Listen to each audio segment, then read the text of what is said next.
To Atticus on his way to Rome. Tusculum, December 60 BC, by Cicero. First, I have good news for you, as I think Valerius has been acquitted. Hortensius was his counsel. The verdict is thought to have been a favour to Aulus' son, and Epicrates, I suspect, has been up to some mischief. I didn't like his boots and his white leggings. What it is I shall know when you arrive.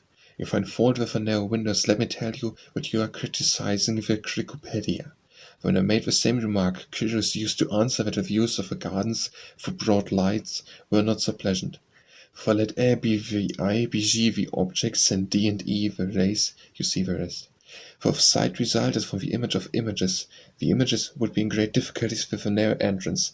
But as it is that effusion of rays get in quite nicely, if you have any other fault to find, you won't get off without an answer, unless it is something that can be put right without expense. I now come to January and my political attitude, in which, after the manner of a Socrates, I shall put the two sides. At the end, however, as I will want to do, the one which I approve. It is indeed a matter for profound reflection. For I must either firmly oppose the agrarian law, which will involve a certain struggle, but a struggle full of glory, or I must remain altogether passive, which is about equivalent to retiring to Solonium or Antium, or lastly, I must actually assist the bill which I am told Caesar fully expects from me without any doubt.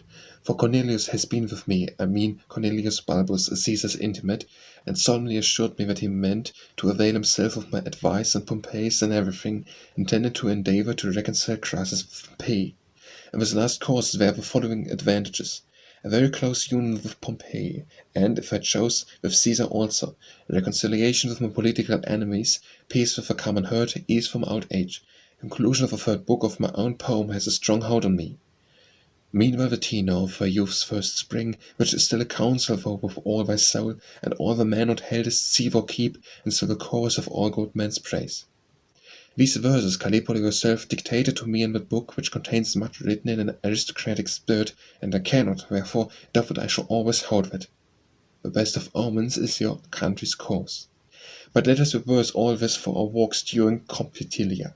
Remember the day before the Compitalia. I will order the bath to be heated. Terentia is going to invade Pomponia. Let your mother to the party. Please bring me Philocrustus, the ambitionate, from my brother's library.